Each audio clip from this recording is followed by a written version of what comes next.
তোর পাশেই মায়াটাকে মায়া পাইলি কই মানে এটা কেমন কথা দাদি? আগে তুমি চেহারাটা দেখো, আমার বউটার ভালো মতন দেখো, তারপর তুমি আমার প্রশ্ন করো আমি কই পাইছি না পাইছি, তাই না? ওই সময় ঘুমটাটা খোলো।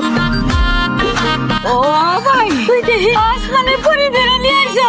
আচ্ছা আব্বা, আরে গ্রামের বাসে কি কয় তুই নাকি বিয়ে করে নিয়ে আসিস? এই আব্বা। আসসালামু আলাইকুম আব্বা।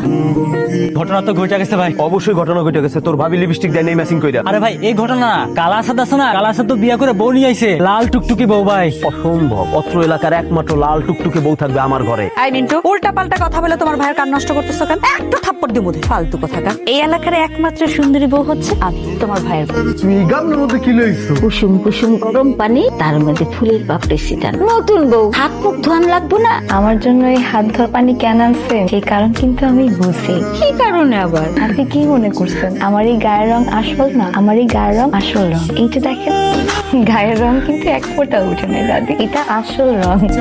এই বুড়ি, এই তুমি আমার বউরে কি মেকআপ সুন্দরী মনে করছো? আসাদ ভাই, ও আসাদ ভাই, বাড়িতে আছেন? হায় হায়, শান্ত ভাই, স্বপ্নে দেখতেছি না তোমায়, তুমি আমাকে বাড়িতে আইছো। শুনলাম তুমি নাকি একটা লাল টুকটুকে বউ বিয়ে করছো। হ্যাঁ ভাই। আব্বা আম্মা, মৌসুমীর খাওয়া হইলে তোমরা নিয়ে আসো। ভাই বসো বসো। বেটা তুই চেয়ারটা সরাই ফেলাইছিস। আমিও প্রথম দেখা অজ্ঞান হয়ে গেছিলাম, এখনো সেই ঘোর কাটে নাই। আচ্ছা এটা তুই কি করলি ভাই? এটা কারে বিয়ে করে আনলেন আপনি? এটা তো মাইয়া না, এটা তো সাক্ষাৎ পরি। তুই যা, তোরে যেন আর চেয়ারম্যান বাড়িতে আমি না দেখি। যা তুই যা। আরে পাগলের মতো এসব কি কইতেছো তুমি? আসাদের বউ সুন্দরী, তা আমার দোষ কি? তোর দোষ, তুই হাইরা গেছো। এতদিন তুই রূপে গুণে তুই ছিলি বেস্ট, এখন আসাদের কাইল্লা আসাদের বউ বেস্ট, তুই ওর নখেরও যোগ্য না। তুই বাইরে বাইরে বাইরে, আমি তোর দেখতে চাই না, বাইরে। বৌমা তোমার কি মন খারাপ? না আম্মা, আমি ঠিক আছি। না একদম ঠিক নাই, মুখ দেখে মনে হইতাছে আসমানের কোনায় মেঘ জমছে। আপনাকে বাড়ি থেকে গ্রামের লোকজন এইভাবে আইসা বেডরুমে ঘুমায় থাকে? না কখনো না, ওরা তো এই প্রথম আসলো, ওরা আসাতে আমরা কিন্তু অনেক খুশি। কেন খুশি লাগবে কেন? বেডরুমে আইসা বাড়ির বাইরের লোকজন ঘুমায় থাকলে খুশি হওয়ার কি আছে? খুশি হয়েছে এই কারণে, আমার আসাদের লগে কখনো কেউ কথা কইতো না, আমার আসাদের লগে কেউ কখনো খেলতো না, ওরা একলা একলাই খেলতো। আমার আসাদি স্কুলে একা যাইতো, নদীতে গোসলও করতো একা, আর একাই খেলতো। কেন ওনার গায়ের রং কালো বইলা? এই যে চা।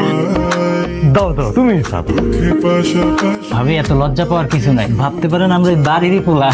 ভাবি এত সুন্দর, ভাবির হাতের সাজানি কত স্বাদ, আহ কি মজা। তা তো খাইতেছি না, মনে হইতাছে অমৃত সুজা খাইতেছে। একটু চিনি লাগবো?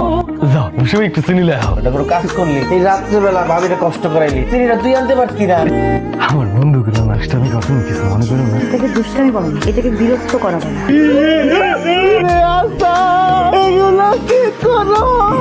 আমি জানালা বন্ধ আছে কিনা আগে চেক করে নিয়ে। আমার পরে আইসি। তুই এখন আমার বাড়িতে যাস নাই? তুই আমি তোমার ছেড়ে কই যাবো বলো? যাওয়ার জায়গা না থাকলে তুই তোর বাপের বাড়ি যা। তুই সব তুমি কিন্তু আমার ভালোবাসা 30 লাখ টাকা কাবিন দিয়ে বিয়ে করছো। লাগলে আরো 30 লাখ খরচ করো, তোরে ডিভোর্স দিয়া কাবিনের 30 লাখ তোরে দিয়ে দিমু, আর এই জায়গা জমি বেচা 50 লাখ টাকা খরচ কইরা ওই কাইল্লা আসাদের সুন্দরী বউ আমি বিয়ে করবো। আরেকজনের বিবাহিত বউরে বিয়ে করতে চাও, তোমার লজ্জা করে না? না লজ্জা করে না, তোর যদি বেশি লজ্জা করে তুই যা তোর বাপের বাড়ি কইরা থাক। যা সর এখান থেকে, যা। তুই ওই আসাদের বউ নখেরও যোগ্য না, যা বাইরে। চাস না কেন? গুড মর্নিং ভাবি, আইসা বসছি। আরে বন্ধু ইকবাল, তোরা আমাকে বাড়িতে এত সকালে? বাড়িতে সকাল সকাল আইলে কি কোনো সমস্যা আছে নাকি? কোনো সমস্যা নাই, এই তো ভালো করছিস। তোরা সকাল সকাল এই বাড়িতে কেন? আমরা ভাবিরে দেখতে আইছি, তুই কে লেগাইছ? আরে আমি আইলাম আসাদ আমার ভাই না, ওই নতুন বিয়ে করছে, কোনো সমস্যা আছে কিনা জানার জন্য। ভাবি কোনো সমস্যা থাকলে আমার বলেন, আমি অত্র এলাকার চেয়ারম্যানের বলা, বলেন। কোন সমস্যা নেই। আমি সিদ্ধান্ত নিয়েছি আজকে সারাদিন তোকে বাড়িতে থাকবো। আমিও থাকবো।